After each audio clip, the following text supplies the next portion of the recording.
ফের বন দপ্তরে গোপন অভিযানে উদ্ধার লক্ষাধিক টাকার সেগুনের চৌটিম্বার।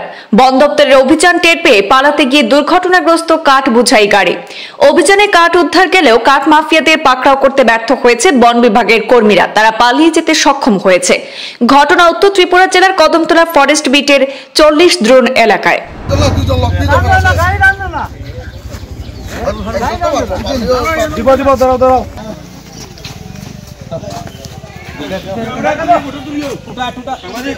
ঘটনার বিবরণে জানা গেছে, রবিবার ভোরে গোপন সংবাদের ভিত্তিতে কদমতলা ফরেস্ট বিটের অফিসার তথা ফরেস্টার অভিজিৎ দাস এবং ধর্মনগরের রেঞ্জ অফিসার সুপ্রিয় দেবনাথ কদমতলার 40 দ্রোণ এলাকায় সেগুন কাঠের চৌটিম্বার পাচারের খবর পেয়ে তড়িঘড়ি সেখানে হানা দেন।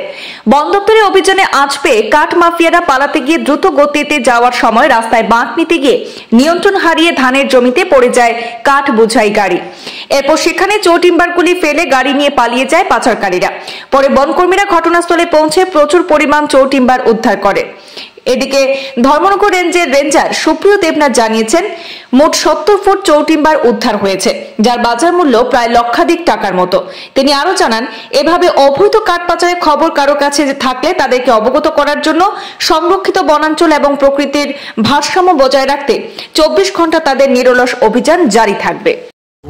এখানে কদমতলার 6 নম্বর ওয়ার্ডে কিছু কাঠ আছে, তো আমরা সেই অনুযায়ী আমাদের স্টাফ নিয়ে আই এবং আসার পরে এখানে কিছু কাঠ পাই। তো আমরা সিজ করছি আনুমানিক 70 CFT কাঠ হবো, যার বাজার মূল্য প্রায় অ্যাবাউট 1 লাখ টাকার মতো আছে। না, কাউকে আমরা এখানে স্পটে পাইনি, তো কাউকে আটক করতে পারি। আমাদের যে FPO আছে এবং আমাদের ধর্মনগর রেঞ্জের যারা স্টাফ আছে তারা আমরা 24/7 অ্যালার্ট থাকি এবং রেগুলার পেট্রোলিং আছে।